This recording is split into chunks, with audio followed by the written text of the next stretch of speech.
In the 1930s, the Herrick brothers were hunters and taxidermists in Douglas, Wyoming. They were known for combining rabbit and antelope heads to create a mythical creature they dubbed the jackalope. But sightings and encounters with jackalopes were reported before the brothers were even born. Sightings and encounters that are rumored to this very day. In 2003, a story started spreading in the area after three friends, college students, Mark Moore, Sarah Collins, and Brian Treadway, had decided to go camping deep into the woods just outside Bighorn National Forest. They had packed all their gear, including tents, sleeping bags, and enough food and water to last them a week.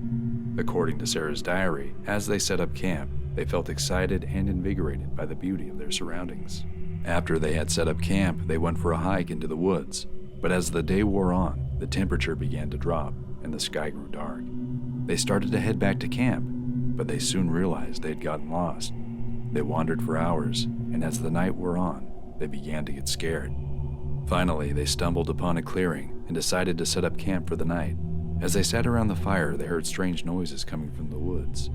At first, they thought it might be a bear or a pack of wolves, but the sounds were too strange, too unfamiliar. Suddenly, they heard a sound that made their blood run cold. It was the sound of hooves, lots of hooves. They looked up and saw a family of jackalopes surrounding them. Their fur was matted and gnarled, with antlers that seemed to glow in the darkness. Jackalopes were rumored to haunt these woods, but those were just rumors, or so they thought. The friends were paralyzed with fear as the jackalopes closed in on them. They could see the hunger in the creatures' eyes. They had heard stories of the viciousness of these creatures, but they had dismissed them as fairy tales intended to scare children into behaving. One of the jackalopes lunged at Tom, sinking its sharp teeth into his leg. He screamed in pain as the others tried to fight off the creatures, but there were too many of them. They were outnumbered and outmatched.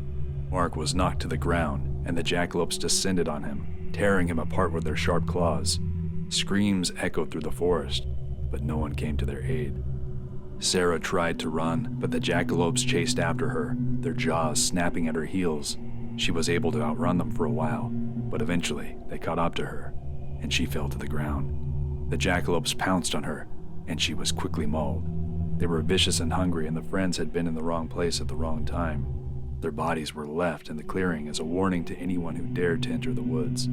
Sarah did survive long enough to say a few words to an unidentified hiker that stumbled across the horrific scene early the next morning. He notified the authorities, and when they eventually arrived, they searched the forest. They found no trace of the jackalopes. However, all three campers had blood and hair embedded deep into their nails.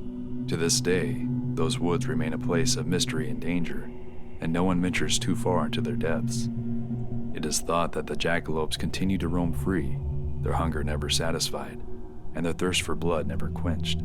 And the memory of the three friends who had been eaten by the vicious creatures lives on, a haunting reminder of the dangers that lurks in the darkness of the woods.